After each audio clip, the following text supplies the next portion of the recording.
All right, Glenn. It's Thursday night. We're ready to talk some Ravens. The draft is moving. It's inching closer. I don't know. I feel like some years the draft sneaks up on me. Other years I'm like, all right, is the draft here already? I'm so ready for the draft this year, man. I feel like this is it feels like it's so much longer than I can ever remember. It's just like now that we're doing this show and we're, pumping out a bunch of videos about the draft. And every morning I start my morning with NFL Network watching Good Morning Football. Right. And all they're talking is draft. And it's just like there's so many intriguing spots, especially at the top of the draft. After really the first two seem pretty predetermined. It's going to be Lawrence and Wilson. But after that, it's a crapshoot. And there's some guys that I could see teams wanting to make big trade up moves and go after their guy. And it's just going to be like just what are the Falcons going to do it for? Are they going to take the best player available? Are they going to trade out of that and let another team jump up and grab their quarterback? Yeah. I mean, because they're stuck to Matt Ryan for at least 2 more years and more than likely 3 more years. And I think he's still good enough to get it done. So it's like, do you pick the Pitts? Do you pick the best defensive player available in the draft, or do you trade out of it and hope to still get one of the top players in the draft and then accrue a bunch of picks? So it's a bunch of craziness that could happen. I'm excited, man. Yeah, I'll tell you what. The other thing, it seems like the narrative is kind of turning now, and I don't think that I think that it's so funny, man. I swear, Draftplex is like a prophet. He was saying that he thinks that they went to Alabama to be sure that Mac Jones wasn't their guy. Now all of a sudden, Justin Fields is getting all this steam. Mm-hmm. Right. So, and I've said before, I mean, obviously I have a reason for not liking Zach Wilson, completely valid, but, but I've said, I think he's the number 2, but where are you at now? I know that obviously we both have a friend that is a big time Niners fan. So where are you as far as who they'll take at 3? I just can't see him taking Mac Jones, man. I think it's going to be Justin Fields. I mean, the only reason, if you bring a Mac Jones in, I think of this. If you see them trade Jimmy G, then it's more likely they're going to take like a Mac Jones. Now, if they trade him, I mean, if they hang on to him, I could see him even taking Trey Lance. I mean, it's just so hard to tell what they're going to do. But ultimately, if I had to put my money on anyone, I would say Justin Fields. I don't know what there is to really dislike about the guy, other than I did hear from a buddy that it's something about the vast majority of his completions, I mean, vast majority, 85% or something, went to his first or second read or something like that, or first read. So, but also at the same time, I didn't get what's the norm for a Power 5 conference quarterback? I imagine that college quarterbacks aren't necessarily going through 3 and 4 reads on a typical play. And usually with defenses and how it just seems the field is way more spread open in college game than it does in the pros, because they're so much faster and bigger in the pros and better coached. It feels like most quarterbacks go to their first and second read, and that's about as far as you go, and the guy's open, or you know what I mean? So I don't, other than that, that's the only perceived knock I've heard of his game. The guy's an athletic monster. He was huge in all the biggest moments. He showed toughness. He showed leadership. I don't know what, I mean, Mac Jones to me is a good decision maker, and I know that really that might be the most important. It's hard to say what's the most important quality as a quarterback because they have to do so many things. But I mean, decision making certainly right up there. But when your best quality is decision making, and you got a body that looks like mine, that is a little bit scary to me. That to trade up and forego all the picks that they gave up to go get the guy. I don't know, man. I'm not really sure. And I see that somebody mentioned his DUI issues. That stuff doesn't really bother me that much. Well, because decision making is your best decision. Oh, I guess I meant on the field. It was kind of ironic when you were saying that. I saw that chat and I'm like, oh, the irony. Yeah. Now I'll say that I don't really. I get it. He was a young guy. I had my days when I was out, drinking, and I probably didn't make all the best decisions either when I was young. So, he's a young kid, so I don't really fault him too much on that. But his completion percentage was absolutely insane, like insane. Yeah. So I don't care how much talent, they always say he's got a lot of talent. There's quite a few teams out there they're getting close to, if not Clemson, LSU. Ohio State's not lacking when it comes to talent either. So exactly. What I mean? So I'm not gonna fault him for having a good team around him and take points away. But I ultimately think they go Justin Fields, man. I just do. I got a hunch. Interesting. Yeah, I'm with you. I think I thought it from the very beginning it would be a travesty if they didn't. And they went Mac Jones. But yes, the other thing I want to talk about, obviously, like, we're a Ravens channel here. So I want to talk about the Ravens. And one of the things, if I'm not mistaken, it was this morning, and I want to get your take on this. Good Morning Football. If I'm not mistaken, they talked about AFC North and the favorites. Everyone except, of course, you know who, Peter Schrager, picked the Browns to be the favorites. Except Schrager talked about the Ravens, and he said they were like one. He was still even kind of waffling. You know what I mean? Yeah. Tell me what, and it was funny too, Glenn. He might watch the show because we just finished talking about Justin Metabike. Yeah. And he brought up, he said JK and Queen, but he said, but look out. And it was funny. He said, for Justin Metabuke. He said boo. Yeah, but look, he brought him up and talked about how the Ravens are excited about him, this, that, and the other. Parallel thinking, call it what you want, but I'm excited about Metabike. But so I want to know your thoughts. On the division? Yeah. I mean, do you feel like we should be the favorites going in, or you think it should be the Browns, or what's your take there? Well, the Browns had a good season last year. I mean, they ended up getting a playoff win, over the floundering Steelers, and they had a good year. And when you look at their team on paper, I mean, it's name after name after name. They have the coach of the year. They seem to have a GM that knows what he's doing. They just signed Clowney, who I think we both agree, if somehow they can keep him on the field, the guy's a dominant force, and you put him opposite Myles Garrett, that can be quite scary. And then you talk about what they added to the secondary. I mean, it seemed like they filled all the perceived holes. They got maybe the best slot corner in the league, and then a really talented safety, and they got them both on a really good deal. And then they get Grant Delpit back, dude. And you know how high I was on Grant Delpit when he came out of LSU last year before the injury. He's a heck of a player, man. He's so instinctual. He's a true center fielder at safety.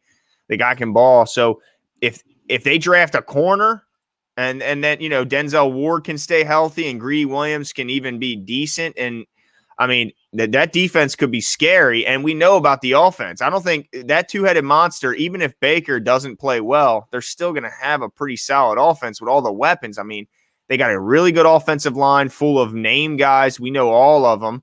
And they got two bookend tackles that can really play.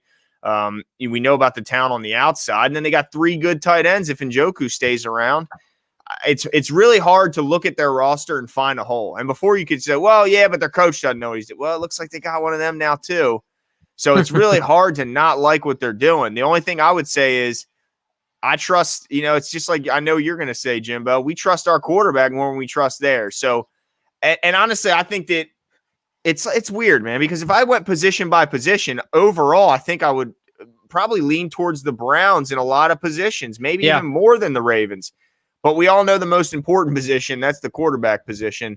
And as well as Baker's played, really in the absence of Odell Beckham, I'm still going to trust Lamar when it really comes down to it. So I would still give the Ravens an edge, but I completely understand this isn't like the old Browns where, they won the offseason supposedly. This is a really good team that's already shown that they can win without the additions that they just made, and they seem to be better even on, than they were last year.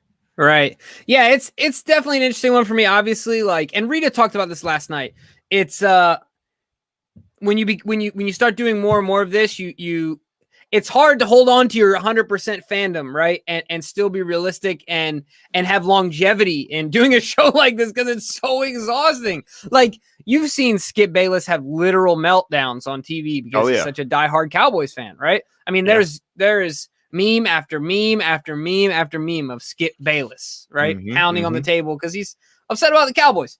So one of the things that obviously I think the Ravens should be the favorite for a couple reasons, but I don't think it's like clear and above I mean, I think the Browns are right there, but I think the Ravens should be the favorite because one, the Steelers are on the downswing. I mean, they're playing let's run it back with a 40-year-old quarterback who can't throw the ball down the field. Right, he's aging in dog years, so it's like, I mean, goodness gracious. And then, so there's that, and then they have serious questions on the offensive line still. You know, people are thinking they're just going to automatically find guys in the draft. Well, it doesn't work that way, right? No. Like, it's not a 1-to-1. If it was, every team would be absolutely incredible at drafting, and it's just not the case. So that's one. The other thing I wanted to talk about is just like you said, I mean, at the end of the day, for me, if the Ravens remain the Ravens and Lamar Jackson is under center and Baker Mayfield remains the quarterback for the Browns, they can upgrade any other position. If he remains their primary decision maker and the Ravens system is intact, I'm always going to pick the Ravens because Lamar Jackson plus our foundation is to me always going to be a better team than the Browns, however good they are with Baker. Does that make sense? Yeah. Like it's just hard for me to pick over Lamar, what he's done in the league. So anyway, would you be totally stunned if the Ravens won 11 or 11 or 12 and the Browns won 12 or 13? Would that totally stun you? No, it wouldn't. It wouldn't stun me. But I would. Yeah, I can't say it would stun me. Because they were pretty good last year, and they took. Remember, you know, it took the heroics of Lamar coming out of the locker room to beat him, and you know, so you know, it wasn't that, you know, the margin's not like they have to close a big gap here, you know. Right. Yeah, but at the same time, it's always that 1 or 2 plays, you know. And you remember the I think I texted you when this happened. Baker Mayfield threw that interception to Tyus Bowser. Yeah. Lamar Jackson comes out of the locker room and throws a touchdown on 4th down. Those are 2 plays, 1 by each quarterback. And you know what I mean? So I agree with you, the margin. And at the same time, it's just those few plays, right? Yeah, where Baker thinks he's Russell Wilson and Lamar Jackson is one of a kind. You know what I mean? So anyway, I always get interested when I hear all the steam for the Browns coming in this year, and I get it. But it's definitely going to be interesting when it comes to the Ravens. Now, let's see what our guy here, Azanik Kibret, sorry if I didn't say that right, might be Kibret. Not sure, because in the English language, we don't have accent marks, even though we should. So think we should trade OBJ, Orlando Brown Jr. for a 2022 first and change preferably to a team that might be really bad. Example, Bears. Also, James, what was your McDonald's special? Oh, geez. The McBanger lives on in infamy. I think that's what you're referring to. But I think the question, Glenn, you'll agree with me here, it would have to be this year first, right? I think it would have to be this year's first, absolutely, and maybe a little bit of a kicker on top of it, because they're almost guaranteed. They're guaranteed to get at least a 4th if he just leaves on his own, and then likely they could get a 3rd if he signs the monster deal that I think a lot of people are expecting. So just getting a first, I mean, honestly, I think it's maybe an exchange, maybe like a 1st and a 2nd, and we give them a 3rd or something like that, where we just move up a little bit, you know. But I think it definitely needs to be a little bit. And yeah, I agree with him. I'm hopeful it's to an NFC team. I mean, as much as I want the Ravens to get the most they possibly can, so we'll accept offers from any and all. But if I had my choice in 2 very similar offers, I would definitely send them to the NFC, where, you know, hopefully you're not going to have to face a very motivated and hungry, you know, former Raven in playoff time. I'd rather have to deal with him in the Super Bowl at the earliest would be my preference. Absolutely. How about you? I mean, do you have a? Yeah. So the only way I would, this could be part of the deal. The end change piece is interesting for me, because I would take a next year's first so you're talking about a bad team like the Browns or another team, if it allowed us to, if we could exchange first this year, like something like that, where we could swap first this year and take their next year's first. So this year, it's not that they would get rid of a first, but they would just change positions with us. And then, you know, so if the end change was something like that, but it would have to affect this year, Azana, simply because, Glenn, and we talk about this all the time, we're in a win now mode. I mean, we are built to make a Super Bowl run. It is what it is, right? So we want impact players right now. And that's why it's going to be hard to walk off, to step off of Orlando. If we were in a rebuild, this deal would have been done already. Right? No, but no doubt. you got to hold on to a guy like that when we're that close, or give him up for only what you deem to be absolutely worth it. And then, of course, is on the McBanger is a McDouble and a McChicken. You take the McChicken, you put it inside the McDouble, obviously buns off, but just like the actual chicken patty, you put it in between the two meat buns. It's the McBanger. Go try it. Make sure you take your Tums with you. It is good, but it Not might good for you. No. Take your Tums, take your baby aspirin. Anything to lighten up that blood a little bit. But give it a shot. And this is not like a James versus science thing, like Ocho versus science in I Am Athlete. It's not like that. I don't eat that way anymore. That was my college days. Yeah. You're not going to see him anywhere near a McDouble or a McChicken, and definitely not a McBanger. Nowhere near it. No, because I would die, Glenn. I would die. I mean, I would just.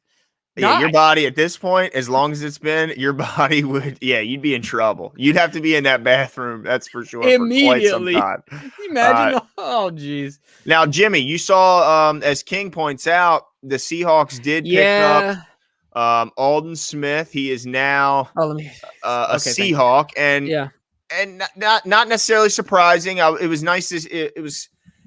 Also not surprising to see them bring Carlos Dunlap after they did give up some draft commodity to trade for him, and you'd think that they would like to have him for more than the few games they had him for last season. But Aldon Smith, as much as I think you pointed out, I was never, even considering Aldon Smith after I think his 4-year absence or however long it was. You mentioned it was a possibility, but I think that he just doesn't really fit. He's a 4-3 end, in my opinion. He's not a 3-4 outside linebacker, which is why he went to Seattle, and that's why Carlos stayed there, because they're both 4-3 ends, and they can play the position they're familiar with there.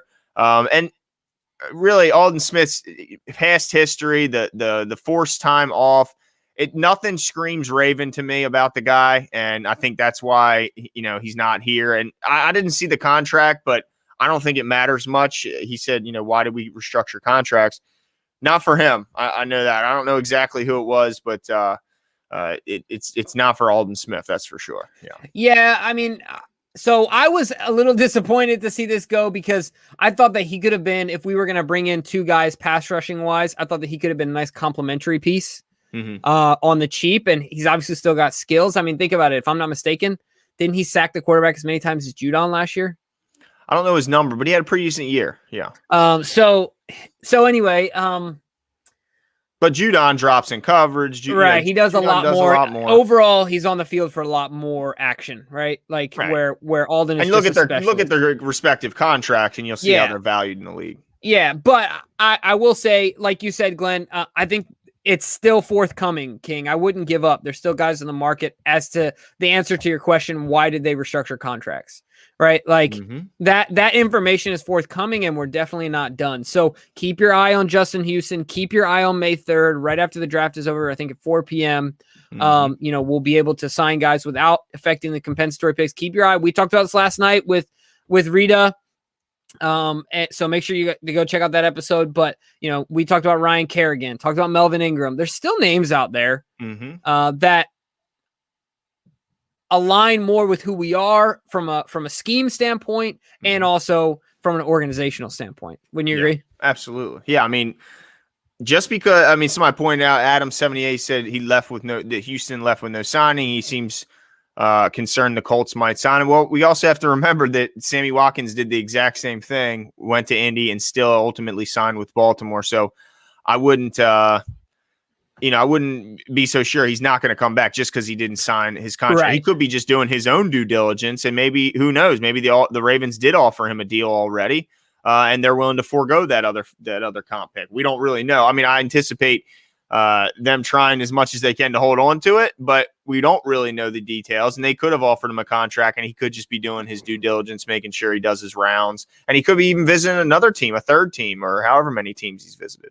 Yeah. So, and there's something else I wanted to address here, and this is off the cuff, so I only spend a few minutes here. Oh. Okay. And I want to get your guys' opinions on this. What's your take on the fight this weekend between Askren and Paul? Goodness. Does Paul not stand a chance? He better not. If you're Ben Askren, Ben Askren is such a terrible striker is my only concern. He's a terrible striker win. against incredible. I agree with you. Yeah, what would happen if he came into a room with us two? Right. He would break our heads open. I mean, right. So yeah, I get that he's been the Paul kid. I don't even know. I'm not even that familiar with him, but I get that he's been training and stuff, but he hasn't been training, MMA. Ben Askren went undefeated in MMA for 10 years. For a decade, nobody beat him. And I get that he did it mostly using his grappling, but that was full contact. That was full contact MMA, striking included. The one thing that I think is important is he took a ton of blows. So, how's this guy planning on knocking out Ben Askren when he's taking blows from way harder hitters with 4-ounce gloves on? No, and he took a knee to the face by Masvidal that was just ridiculous. But anyway, yeah, I mean, I don't think I'll be watching the fight. I may see like a clip or something on Reddit, like the highlight of the knockout when it ultimately happens. But if Ben Askren now loses to him after the way his career kind of tumbled when he got to the UFC, then that would be a real that wouldn't look good for him. So hopefully for his I just want to get your thoughts on that one. Yeah, I mean, it's just a money thing. That's all it was. It's just let's get some money because he came out of retirement. And that seems to be the thing now is to fight these exhibition fights for crazy amounts of money.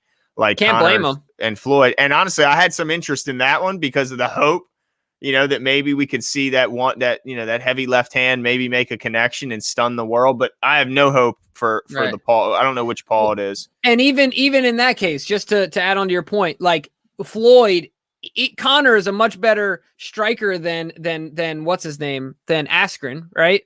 Obviously.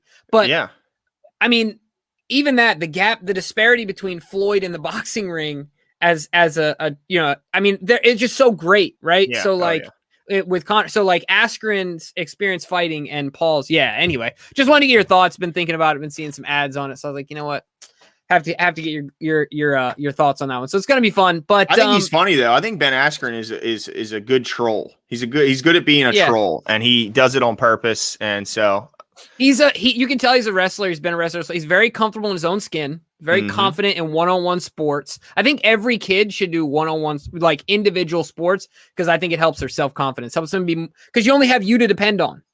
It also helps you be able to hold yourself accountable and not blame your teammates when things go south. Because when you're playing golf, you're playing tennis, you're doing wrestling, there's no one else to blame but you yourself and the course. I guess sometimes back when I used to play golf, I would curse the course, but really it's just you against yourself. So I agree with you there, no doubt. Yeah. So anyway, want to get your thoughts on there. But one of the other things I want to do here, Glenn, is I want to talk about the later rounds in the draft. So I want to start talking about, we've already established, I think, what are our top 3 needs, and correct me if I'm wrong. Not in any, well, I think this is the order: edge, offensive line, and wide receiver help. Do you have, and then after that, a 4th would be safety. Yeah. Is that kind of how you see it? Yep. That's exactly how I see it. Yep. So let's talk about some. I'll call those first 3. So edge, offensive line, wide receiver. Those are our primary needs, or what I'll call them. Okay. So our secondary needs will be what we're focusing on right now. So the top of that list, we'll put safety unless you see otherwise. Okay, no, that sounds good. And then what other secondary needs do you see the Ravens potentially addressing in this draft, particularly as we're focusing on the back half of the draft? Yeah, that's an interesting one. I think that, I think. Go ahead. I was gonna say I'm gonna throw one out at you just to get you going. Tell me what you think. I think that depending on what happens with Orlando Brown, I think right up there with safety is tackle. Oh, okay. So you're not including that in our second when you said O-line help. Sorry, that would be more of like the interior. So like interior. Center. Okay, right. Okay. Yeah. Well, if that's the case, then absolutely tackle, because even if it's not a need this year, it's definitely going to be a need next year. So tackle, I'll throw that up there. And then, I don't know if you buy into as much as I do in the fact that I think we need 3 tight ends, and I think specifically we need 2 pass catching tight ends. Yep. And as much as people have high hopes for the Oliver kid from Jacksonville, I'm not banking on him even making the roster. It'd be nice if he did, but I wouldn't put it past the Ravens from grabbing that athletic tight end that they lost out on when Hayden Hurst was traded. to put him opposite Mark Andrews and kind of make him that crazy threat that Hayden Hurst was. I mean, that guy was a definite threat coming out of the backfield, lined up on the end of the line of scrimmage, even sometimes in the slot. You didn't know where he was going to be, and he can make a multitude of plays. So I think tight end is a sleeper ad, especially late. If you can get a guy who's got the size, the speed that you're looking for, has got the receiving ability, or something like, I think you take a shot on him, especially if he's coming from a school that maybe didn't have great quarterback play and that causes him to slip, or he opted out of the 2020 season from COVID, and that also could have caused them to slip late in the draft. Yeah, think about, I think of the guy, now this was the 4th round, it wasn't crazy late, but the Browns, who have a surplus at tight end, got the kid out of Florida Atlantic last year, who really took over. I mean, he pushed Njoku down the depth chart even further. What was his name? Was it? I always get it wrong. But I'll get it in a second. He's got great hands. Harrison Bryant. Yeah. Harrison Bryant. Yep. Yeah. He's got great hands. He's a great route runner. So yeah, I think that a guy like that, not that those guys grow on trees, but I think that might be the type of guy that you're referring to as well. And so that's another one I like, that tight end. What about, now people are onto it here in the chat, and we've talked about this before. Our D line is good, but aging, right? Not just Brandon Williams, but also Calais Campbell. Derek Wolfe is not, the youngest guy in the league either. And really, we don't know what Broderick Washington's situation is. I haven't heard anything from a disciplinary, from as far as the Ravens go. I thought it was interesting. They didn't even get questions about it in the presser. So that was that after or before? I think it was before, if I'm not mistaken. Okay. Because I felt like I was waiting for questions on that, but we don't know one way or another what's going to happen there. So we have Metabike and have some other young guys there, but obviously, and Snack Daddy doesn't really count. But as far as the D line goes, I see that as another position, don't you? Yeah, absolutely. I mean, they need to bring some youth into that room. They started doing that last season, but like you said, we don't know the situation with Broderick. We're high hopes on Metabike, but even if he turns out to be a player, you need to add more depth there. So I think that's a good point. And also, I think Adam78 and Chris Griffiths point out getting a slot corner, a natural slot corner. For the inevitable Tavon Young injury. I think that's awesome. I mean, it's a great point as well, because I'm tired of seeing guys forced out of position when our only true slot guy ends up going down. I mean, I'd like to see us add some depth there, get another true slot guy, maybe get rid of one of these guys that's projected to be an outside corner, because we still have Jimmy, we still got Marcus Peters, and we still have Marlon Humphrey, who we know all three are very, very good at it. And by the way, Anthony Averett showed that he can also be pretty darn good at it. So let's see if we can find a true slot guy that can, even if Tavon Young's able to make the whole season, then great. That'd be awesome. I would love that. But if not, we have a guy that can go in there and make it, do the job well. Yeah. So, all right. So we've identified safety, tackle, slot corner, tight end, and D-line. So other than quarterback, running back, fullback, kicker, punter. That's it. Inside linebacker. Oh, inside linebacker. Yeah. I think that's it, right? So let me ask you this. Yeah. Look, we got a lot of picks though, Jimbo. Yeah, and we might end up with more after after Orlando.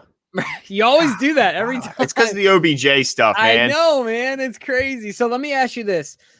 It all could depend on the draft, how the draft falls. So I'm not asking. This is a difficult question, but I want to get your answer anyway. All right. Based on what you know about the Ravens and their tendencies, backup quarterback, we got the best backup quarterback in the league. Is that what you think? I know you would think that. You're a little biased, naturally, but Tyler Huntley, I think, is a quality. I think he'll end up being a quality player. Yeah, I agree. So I'm excited about him. But of those secondary positions that we just identified, secondary needs, right? Yeah. Which one do you see the Ravens breaking the top 3 rounds? You know what I mean? Where you might say, well, there's a little redundancy there. It wasn't an immediate need, but the top 3 rounds and going after and getting their guy, right? I won't even say the top 3. I'm going to say the top 2 rounds. I think it's a little trickier. It would maybe be a bit of a shock to Ravens fans. Wow. You don't have to name a guy, but a position, right? Okay. So you're talking out of slot. See, I keep thinking it might be another corner, man. I know we got such depth there. But I think if you can get a guy who is, second round might be a little bit steep. But man, third round would sound, really interesting. You could get maybe the best slot guy in the whole draft in the second round, and maybe even in the third round. But I think that would be one that might surprise Ravens fans. That wouldn't really, the more I look into this draft, it wouldn't really stun me that much, because I think when Tavon goes down, man, it just affects the team, and I think they're tired of relying on him. They can't rely on him, so I think bringing in, if he's the best player, it would have to be the fact that he's the best player rating wise by far on their board when they're on the clock for this to happen. Kind of like when they got J.K. Dobbins. Nobody thought they were going to take a running back there. I mean, that'd be crazy, right? Right. But if I wouldn't be totally stunned to see him do that, but I think a lot of Ravens fans would be. Yeah, so that's an interesting one. It's funny because only one comes to my mind that seems like typical Ravens. You're talking the top 2 rounds. I feel like the Ravens come away with a big old slobber knocker in the middle of that defense. You got Brandon Williams, you got Calais Campbell, and then you turn around and you get like a Milton Williams or something like that, right? And people are like scratching their head, and then a year later they're like, "Oh, the Ravens are geniuses," right? Yeah. No, I mean, that wouldn't shock me. That would probably be the other position I would go with. Yep. Yeah, for sure. So what I want to do now, since we've identified those, maybe let's talk about, if you're feeling up for it, let's talk about some names, some guys that you got in mind. Now we'll focus on, look, guys, this might not be they might not be the most well-known prospect at this point, but we'll focus on, what do you say, Glenn, like 4th to 7th round type guys? Yeah, we can do that if you want. Yep. All right, nice. Now you're talking, and so I'm going to be talking corner, and you're going to be talking D-line. You can go. So we'll open it up to any of those positions that we've identified, right? So whether it's safety, tackle, D-line, tight end, I think those would be the 4 that. Oh, and corner, of course, like you were saying, and corner. Yeah, absolutely. Those would be the ones that we'd want to focus on. I think that, one guy, if you're talking early, one guy that could slip, that could be too irresistible, of course, Adeep Mahmoud points out, is Caleb Farley.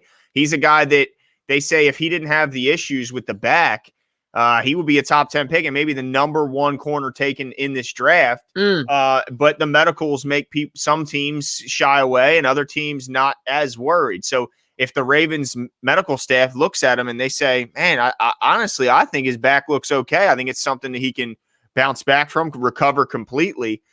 Then that would be the type of guy that I could see slipping to the second round, who does not belong in the second round, and that's who the Ravens jump on. So as far as the top end, like you were talking about, I think Caleb Farley is a really good example of a guy that could slip, and the Ravens could see value there and go and grab him. All right, so you think that there's a possibility he could drop all the way down to, say, like the 4th, strictly on that medical? Absolutely. I mean, not the 4th. I don't think any chance there. But you even mentioned, you said as high as the 2nd. So it would have to, I think either way, I don't think he's getting out of the second round. I mean, I would be stunned to see him get out of there. But that would be the only guy that I could see him grabbing that fell to the second round, is what I meant by that. Right. No, I got you. I see what you're saying. All right, so let's talk about 4th to 7th round, because look, this is where teams make their money, man. Like, I know that people don't get as excited about some of these picks, or it's hard to keep track of all these guys. But this is where a lot of teams make their hay. Yeah. When you talk about depth, I think that we've been one of the deepest teams in the NFL for a long time, and I credit that to our good drafting. So, let's take a second and look at some of these guys. At safety, corner, offensive tackle, and then D line. I'm trying to think if I'm missing it. Oh, and tight end, right? Okay. All right. Yeah. All right. So I'm gonna start with the D line, because I think that's where we end up going. A lot. That's part of our tendencies, right? Every team does, but we like guys up front. No doubt. I mean, especially small school guys. I think the guy you mentioned before comes out of a small school, and that would certainly fit the bill for what the Ravens like to do. They've had some success dipping into those smaller schools. But this year could be more challenging than any year going after the small school guys, because a lot of them small schools, if they did play a 2020 season, it was shorter, and they didn't do a lot of traveling to those big name schools to cash that paycheck and play the one of the Power 5 schools. And that's kind of what a lot of scouts look at, is like, wow, how do they perform against the Power 5 conferences? How do they go up against an SEC school? Right. No, for sure. Well, listen.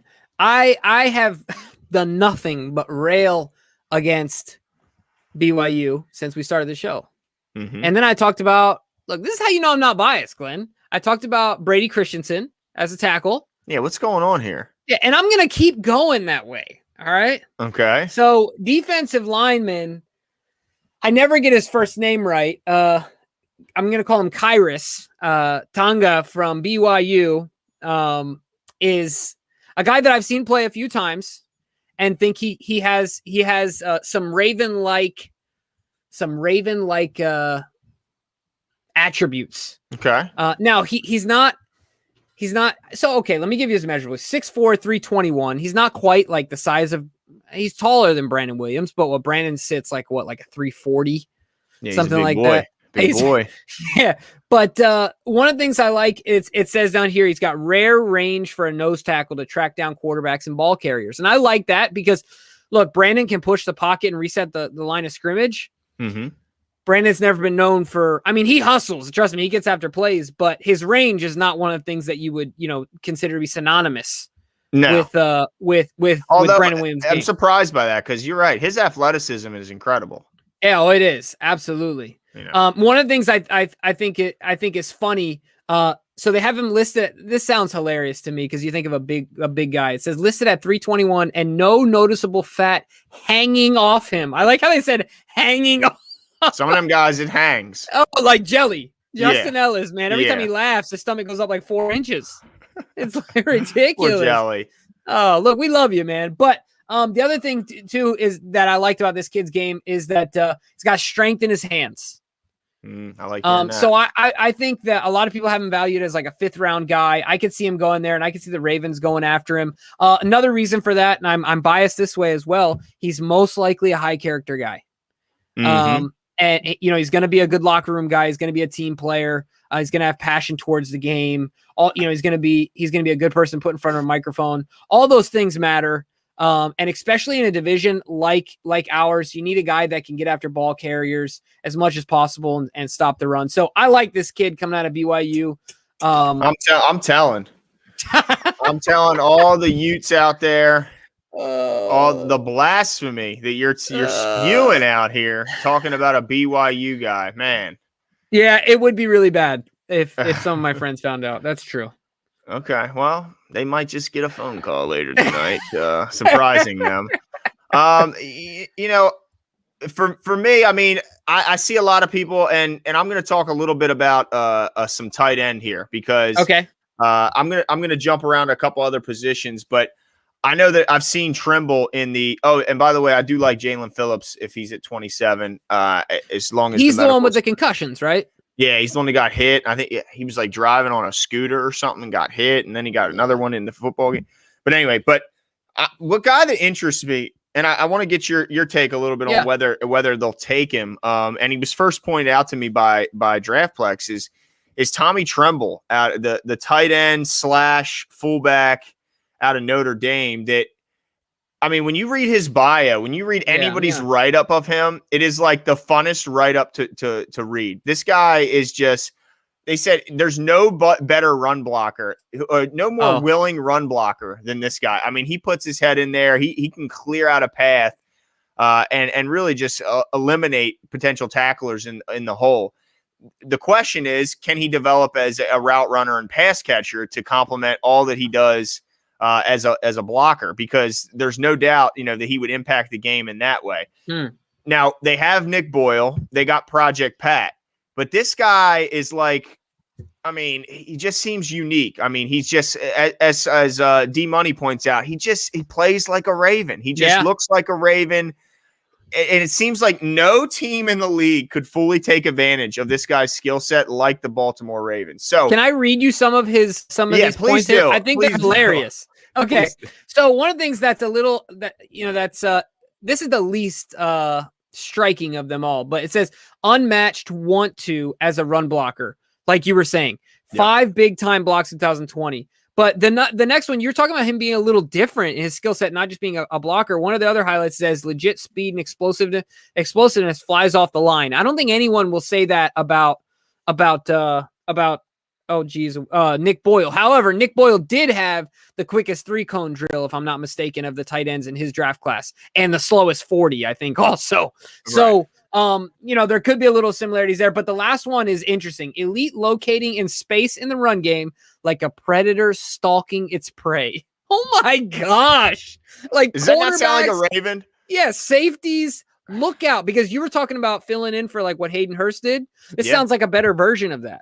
Do you know what I'm saying? I mean, I know that he's not polished and his production hasn't gotten there yet, but you look at his athleticism, his agility. I mean, he's got the tools you think they could develop. And with these coaches, I think this could be the type of guy that they would be enamored with and say, man, if we can get this guy to work with Keith Williams and turn him into a route runner on top of all that he's bringing, I mean, I know that seems a little unlikely, but look, we're doing 4th round picks here, and I think this is a guy that could be found there and would be an awesome steal, even though it'd be a little bit surprising for us to go after him. But look, if you get him, you say goodbye to a lot of the guys that they have on the roster. I mean, you might keep Tomlinson, and then he would be your 4th, but you say goodbye to an Oliver. And you say goodbye to Breland, and you say goodbye to Eli Wolf. And look, I know there's some fans that are high on them and are hopeful that they can turn into players. But, man, this guy would be just a perfect person to add to this offense. And it would just take this offense, I think, to the next level and bring it back to more of the shades we saw of 2019. Yeah, no, the one thing I wholeheartly agree or disagree with is folks in our comments are saying we don't need another blocking tight end. We never have enough. We don't, based on our scheme. And then on top of that, the other thing I'll harken you guys back to last year, where when Boyle went down, if you guys can honestly look up our tight ends on the active roster for each game, outside of obviously Mark Andrews, I don't even think I can do it. If you could mention them without looking it up online, because we were pulling guys off the street. We got so thin, so fast at a position that we use so much that I wholeheartedly disagree with the idea that we don't need one. Look, guys, we're talking about 4th, 5th, 6th, 7th round. We're not talking about a 1st round, 2nd round, 3rd round. We've already, addressed it. These are secondary needs. So I agree with you there. Anyway, yeah. So I agree with you on that one. Now I want to talk about safety. Actually, I don't want to talk about safety. I have a safety in mind that I want to talk about, but I want to talk about tackles as well, because I still think that there'll be some guys that have a legit opportunity to do well in the NFL at right tackle this late in the draft. So let me see here. There was one guy that I was looking for that I cannot find right now. Hold on. Talking about safety? No, tackle. Oh, tackle. Okay. Yeah. Tackle is going to be interesting because that's not a position that I necessarily love watching tape on. I mean, I watch tape on some offensive linemen, and it's like, how much tape can you really watch on the center without, it's really just, it can be a little bit draining. It's not nearly as fun as watching wide receivers, running backs, quarterbacks, or even defensive players. I mean, it's fun sometimes watching, a good D end or a linebacker going and blowing plays up. But it can be a little bit painstaking to watch these tackles waddle around the field. Well, I do have one guy that I think would fit with the Ravens, and it makes me think a lot of Ricky Wagner. Okay. So his name, and part of the reason is because he comes out of Wisconsin, and Wagner's a Badger, if I'm not mistaken. Cole Van Lanen. Cole Van Lanen, 6'5", 315 pounds. Just to give you a little bit of his description here, he's the last 2 years he was playing for the Badgers. He was a full-time starter. Possesses great size and length for the NFL. Let's see here. So he was a second. This is what I wanted to get into. Second team All-American, and second team All Big Ten in a shortened season. It says here in 181 passing plays, he only allowed 1 sack on the season with just 3 total QB pressures as well. So I think that this kid can be there. He's a strong run blocker. And a lot of people have him listed as a guy that's more of a developmental guy, needs some room to grow. But if we keep Orlando, you get this guy in there with the rest of the guys, you learn from Orlando, you learn from Ronnie. then he can step into that role later on and potentially be a starter. So, yeah. Anyway, I think he's a good fit there as well. Okay. All right. Yeah. So, I mean, there's some guys that are going to be late in the draft that are going to surprise us. I think that every year the Ravens do a fantastic job. I think there's a oh, look at that. Ashley seems excited about about your pick. But yeah, I mean, I think that the Ravens do. I mean, I see some people in the comments saying, 4th and 5th round picks, they're not going to help us this year. I mean, I disagree. I think that the Ravens, especially as of late, have done a great job of getting their rookies ready to participate early and ready to make impact plays early. So I think that those late round picks are especially to the 4th round. Maybe if you get in the 5th, 6th, and 7th, then I can say that maybe they don't contribute as much day one, maybe their track record, but man, if you're a 4th round pick or better, you're expected to participate and be able to perform and help this team win very quickly. So, and I just want to pull up some of the more recent 4th round draft picks because you mentioned Broderick Washington. He started playing a lot down the stretch. That's a 5th round draft pick. Tyree Phillips ended up playing a whole lot last year. He's a middle round draft pick, not a guy that a lot of people were even talking about before the draft. He ended up playing a pretty big role. And then you go the season before that, Ben Powers, a 4th round draft pick who ended up playing a lot last year at right guard. Now, not a great season for him, I guess. Well, actually, for him, it was a pretty good season, but it's not like he's a Pro Bowler, but he still ended up there playing valuable minutes. And then you go the year before that, Deshaun Elliott in the 6th round, Bradley Bozeman in the 6th round. And while Deshaun took a couple years to get healthy and get on the field, Bradley Bozeman was doing it from day one. Yeah. And he was doing it as a 6th round draft pick and found his way on the field as a left guard and really played well. So, and let's not forget, like people are mentioning, my favorite Raven right now wasn't even drafted, ran for over 700 yards his rookie season. I mean, Gus Edwards wasn't even drafted.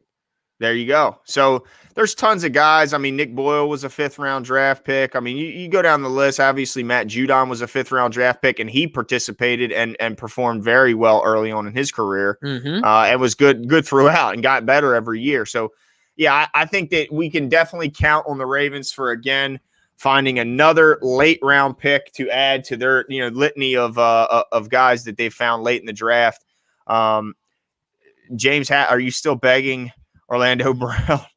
I'm not exactly sure if you were begging Orlando Brown. I think you're hopeful he stays around. I mean, unless the deal's good. Okay, yeah, I guess so. Yeah, I mean, what if they were to sign like I know I'm transitioning here a little bit, that's all right. But since people are asking, what if the Ravens were able to sign like a Mitchell Schwartz? Say they bring in Mitchell. Yep. They get a medical report on him that's favorable, and they see they can be confident in him going forward. And they trade.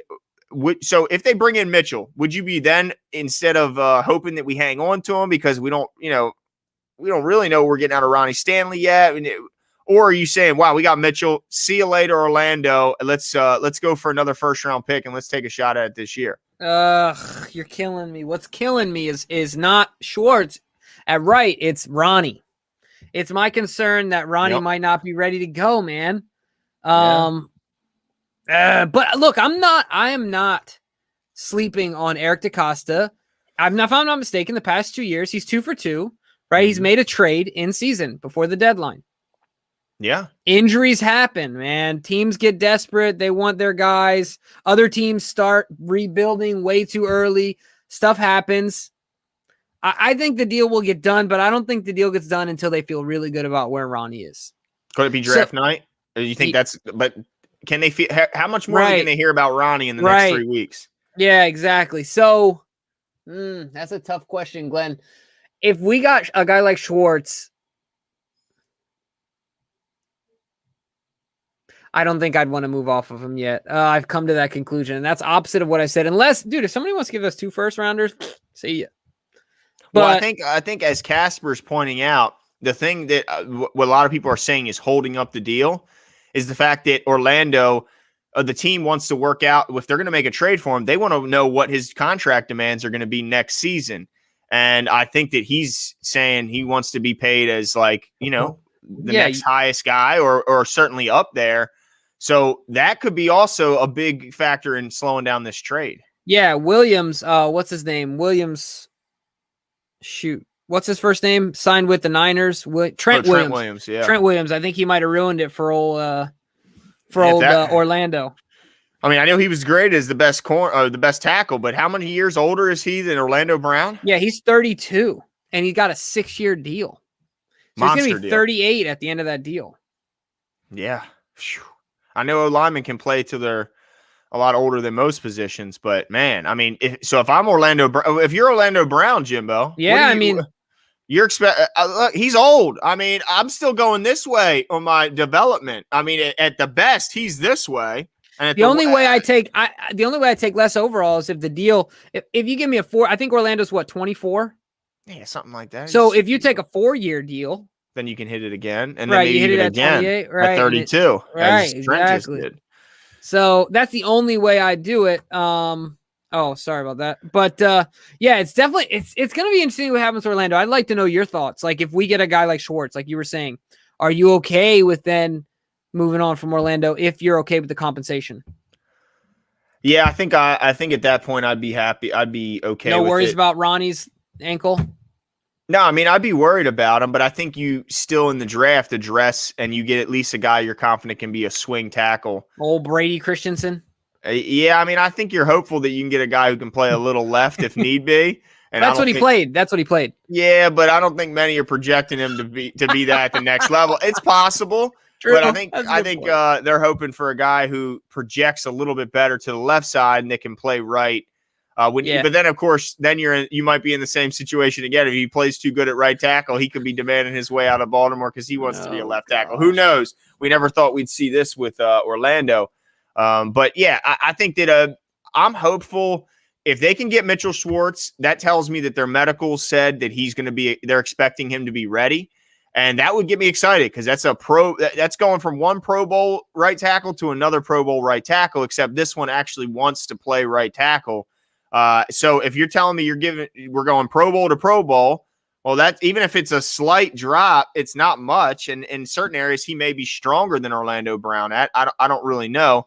But then you're giving me a first round pick on top of it, or even, I don't want to go lower than a first. So you're going to give me a first round pick on top of it. Now you got 2 1s. Man, now you could start making, this will be an interesting first round if the Ravens end up with 2 first-round picks like they did a couple years back. It could be a long, exciting night as a Ravens fan. Yeah, make sure you guys are on with us because we're going to be streaming for you guys, going through every draft, going through every pick. But Glenn, I want to talk about one more name as far as the draft goes, if that works with you. And it's a guy that we've talked about before. I think it's Jamien Sherwood. Yeah. Mm-hmm. And I've seen him. Safety. Yeah, I've seen him falling in a lot of drafts while his grades are high. And I think it has to do with his limited scope, but with what he's good at, he's really good at. And one of the things I like is that, his skill set is that he'd be perfect for a team with a defined box safety. So look, we've talked about our safeties. They have their limitations. Chuck to me is a little vanilla while he brings a lot of value as far as like wearing the green dot and things like that. I don't know. He's a little. He doesn't vanilla. do a lot of playmaking back there. Right. So the reason I bring this guy up later in the draft is because now they have a 3rd round grade on him, but there's a lot of mocks that have him going all the way down to the 5th. The reason I bring this up is because his ability to man up on a tight end, his coverage skills. He's really loose with his hips. He has good size and explosiveness. Obviously, he's 6'2", 220 as a safety. So I think he could be a good complement. Maybe not year 1, but he could be a good complement to a guy like to Deshaun Elliott if we want to keep Elliott and then let go of Clark. Yeah, I think there's no way you can pay both of them. I don't think. I mean, I guess if you got him at a relatively team-friendly deal, maybe Deshaun Elliott might consider signing for a smaller deal. But I think if he decides to test free agency, then he'll end up getting bigger money elsewhere. So, yeah, I mean, the only question to me is, does he have center field ability? And that, I think that's what they're looking for if they decide to go safety. It's a guy that has natural coverage ability, a guy that can just do a little bit of everything on the back end, not just a one-trick pony, and maybe a guy that can play a little slot, play man over the tight end, as well as play that center field that we're talking about. And he could be the guy. I like his size. I tell you that. I mean, 6'2", that'd be nice to get some height back there. I'm not sure the height on Deshaun Elliott and Chuck Clark, but I'd be surprised if they were 6'2", or even are either one above 6 foot. I don't know. Yeah, that's a good question. I would doubt it though. Eric Weddle's listed at 5'9". I have a picture next to him. I'm 5'7". He's not 5'9". All right. Yeah. He's not. It's kind of like Rashad Bateman, as DraftFlex pointed out. He's been shrinking since high school, because in high school he was listed at like 6'4", and then he got to college. They list him at 6'2", and he gets to his pro day and he's barely over 6 foot. So something's going on there. I'm not sure if they're testing his height while he's in his spikes or what's going on, but somehow he keeps shrinking. The only thing that worries me about him, I'm looking at one of these draft analyst websites, and they say that he doesn't have a lot of man coverage upside, which will limit where he can be used defensively in the NFL. And we know we like to do a little bit of man coverage here in Baltimore, and especially when we're sending those blitz packages, they like to bring the heat. So.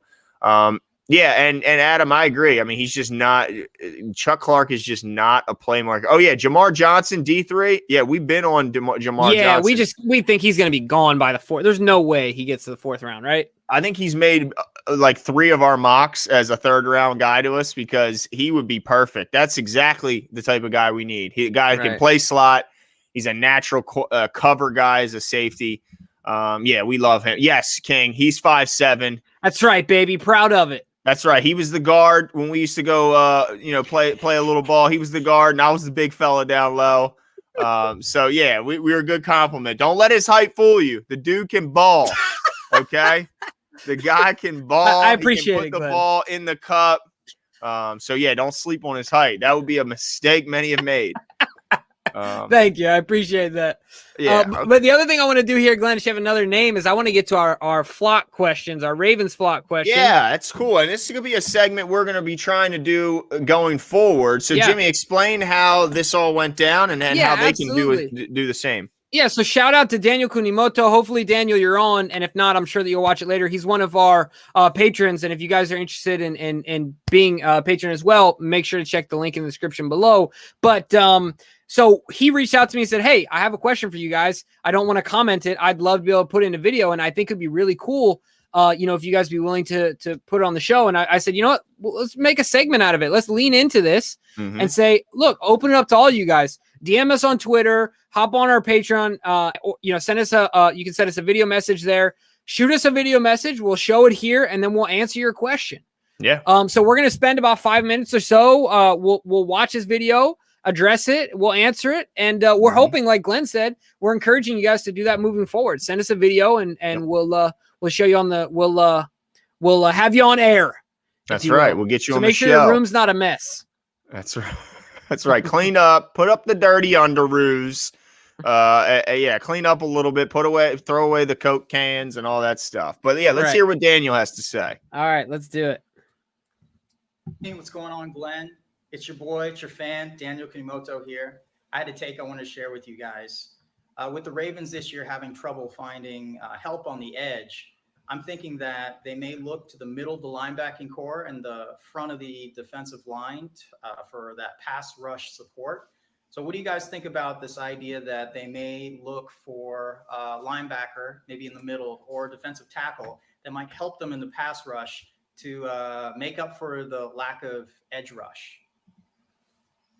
Awesome. So before we get to his question, Glenn, I want to point out it's really funny to me that my childhood nickname Jimmy lives on because of you and 410 Sports Talk. I love it. He's like, "What's up, Jimmy? What's up, Glenn?"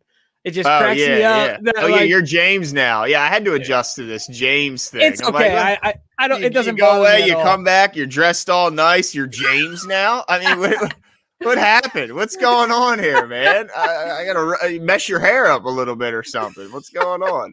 So yeah, but anyway, I just thought that was really funny. But I want to get into his question because I think it's a valid point that he brings up. And you and I have talked about this where I made the mistake, and I've made the mistake the past few months of getting too centrally focused on edge pressure as the only way the Ravens can go in the draft and free agency to apply pressure next year, right? So, What's your take on his comments? How would you answer his question? Yeah, I mean, I think the Wink Martindale's defense is quite flexible. He uses whatever whatever the ingredients you want to bring to him, he can cook up a good defensive scheme. So if the Ravens, for whatever reason, swing and miss on a bunch of edge guys, if Justin Houston returns to Indianapolis and Melvin Ingram signs, to the Titans or however it all goes, if they end up swinging and missing on a bunch of guys, or even if they bring in a Melvin Ingram and they unfortunately lose him in the offseason or whatever the case may be, and maybe they don't have a guy drop to them in the first or second round that they feel good that can come in and contribute day one, so they go elsewhere even in the draft. That's how it falls. I think that Wink Martindale is the perfect guy to say, all right, this is what I got. This is what this is what we're going to play with, and we're going to flip the script on it. Excuse me. We're going to use interior pass rush instead of having a speed guy off the edge or a guy that can win a one-on-one battle against an offensive tackle. Let's go up the middle. Let's get some of these heavy-handed guys. And we talked about Justin Madubuike on this show a lot. This guy was able to really turn himself into a big-time player as the season grew on, and that's with a season where you had no off-season. Yep. So I think with a full off-season program, although some of the offseason looks to be in jeopardy with the players deciding they might not want to participate in the offseason program, which I hope isn't the case for the young guys, and maybe just some of the vets can get out of it. But a guy like Justin Madubuike, I expect to make a huge leap from year one to year two. That's typically the biggest leap, and I think it's going to be bigger this year than any other year because they were kind of thrown into the fire. This year, they're going to have an opportunity to have as much in the classroom and hopefully get some work done on the field, and of course have the benefit of preseason games. So I think that Justin Madubuike, I expect him to make a huge leap. Then we talked about Patrick Queen. Really the best way, if you look at just the grading system from like PFF and some of the other non-biased sources, his best thing he did last year was his pass rush. And most of the time, his pass rush was coming straight up the middle. He was a blur. He was so fast that if an offensive guard was helping on a double team for a split second, boom, he would run by him and pressure the quarterback. So I think we definitely have some blitzing opportunity there. I think that Derek Wolfe, while he didn't show a ton in his first year, I think has an opportunity to maybe make some pressure and some noise there. Calais Campbell, as much as he made waves and he was a sack guy from the outside, to me, he's more of a middle guy now, and I think a guy that can really push the pocket. And I'm excited to see what he does, in year two in this defense. I'm excited to see what he can do.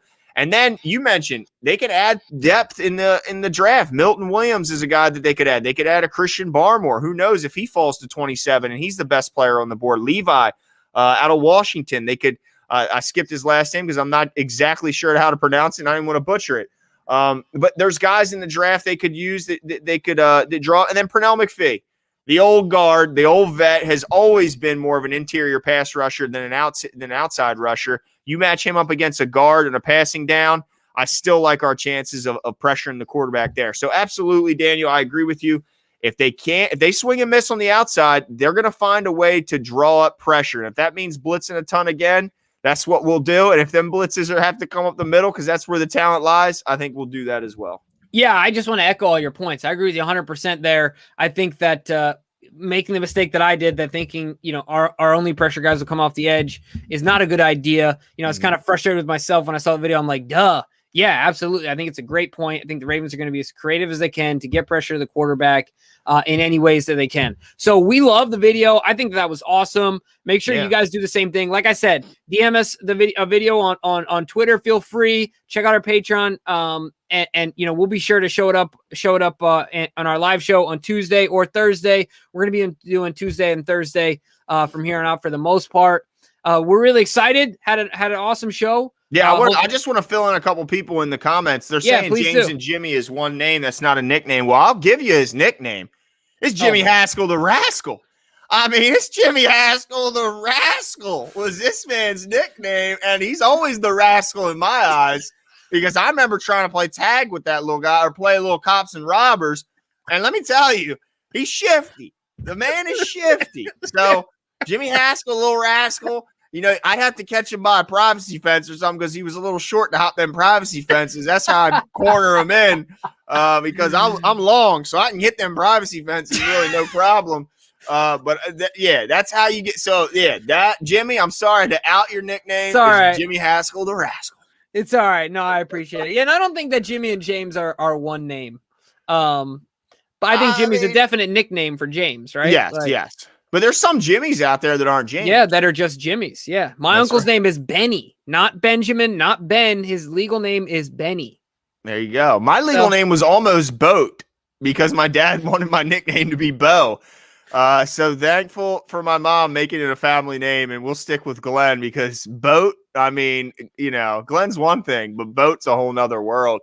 Adam78, he says, I brought up Dynamic Brown falling to the second or third round and had a little argument with James about his size. So, Glenn, have you watched his highlights on YouTube yet? You know, the only thing I've seen from Dynamic is when he's been brought up on NFL Network. And, you know, I got to step my game. I've full disclosure, I'm back to working a lot more as of, this past week. So I've been a little bit busier than I had been. But I do got to watch some more of Dynamic Brown. I know we did ask Draftplex about it. So, Adam, if you haven't seen our episode with Draftplex, he does mention his thoughts on Dynamic Brown. I thought I remember seeing that he wasn't as big as I was expecting. Yeah. Wasn't that the issue? He was a little 6 undersized. foot, 185. Yeah, I don't know. I mean, and I think it may have been even you that pointed out, Adam, that he plays bigger than that. And that's what it would take because I really want – a guy who, if he isn't big, he plays big. Go ahead. No, I was just saying the one thing that's important, Adam, here is that it's not that I don't want him; it's that I want to make sure with the Ravens, with him in particular, with every player, but it's going to be about value. So if he gets down far enough, I guarantee you that the Ravens will start thinking about snagging him. It's not. I don't think that they're overlooking him. I don't think that there's holes in his game that they're gonna, is the tape that I've seen. I don't think they're gonna shun away from him. Yeah. But I think it's just about where in the draft they see him. Is really what it's going to come down to. Because if there's one team that takes him high, the Ravens, I don't think will do that. So I don't think they'll have him as high on his board as maybe other teams will. But if he gets there, I think they pull the trigger. I mean, this is just one opinion. I'm on one, and I use Draftplex a lot. I think if you guys are really like, if you're in a pool to try and win your fantasy or mock draft, Draftplex is the way to go. Yeah. But I do have a write-up from him. I'm not even sure which source this is, but basically they said he has the potential to become a solid 2 to 3 receiver at the next level for an offense that likes to air it out. Well, we don't like to air it out, and we got a lot of 2s and 3s. Yeah, I mean, now this could be completely wrong. I mean, we know how guys get it wrong constantly when, trying to predict how guys will turn out. But what I do like that I hear is that he's a terrific athlete and a vertical route runner that excels in getting deep, where his burst to the football and ball skills lead to big plays down the field. Because I want to see the Ravens take more shots down the field, back these defenses up, because, what's the worst thing that can happen if you air it out there is it's intercepted. But as long as you wrap them up and you tackle them, it's just like a punt. But there's a lot of good things that can come out of that as well. And even if he doesn't catch it, you could get a PI or at the very least, it lets defenses know, that we have the potential to throw the ball down the field. So you better respect it because we will do it. Exactly. So if this guy's a big play threat and they think they can develop him as such, and this will make them more willing to push the ball down the field, by all means, bring him in. Because if they bring him in, that tells me that Keith Williams liked him, T. Martin liked him, John Harbaugh and Greg Roman really all liked the guy. I don't think Eric DeCosta is going to bring him any receiver to this game that doesn't have the seal of approval from all those guys. And he might actually lean on Keith Williams more than all of them for this particular position because of the respect he gets from a bunch of all pros and pro bowlers around the league. So, I'd be happy with anyone they grab as a wide receiver because it tells me all those guys really like the guy. Yeah, absolutely. So I had an absolute blast tonight. Hopefully we answer you guys' questions the best of our ability. Adam, shout out. Glenn, just like you always like to do, want to give some shout outs to all you guys out there. Adit, Casper was in it a lot tonight. Yep. Trying to think of some other ones here. We got Tanja Bowman. We got it right this time. Tanja King, of course. Shout out to all you guys. Appreciate it. So like I said, we'll be doing Tuesdays and Thursdays live now. And then of course we'll have our recorded videos out intermittently in between that to keep you guys all up to date with your Raven stuff. Anything breaks, that we'll be there for you. So we'll talk to you guys soon. Have a great night. See you.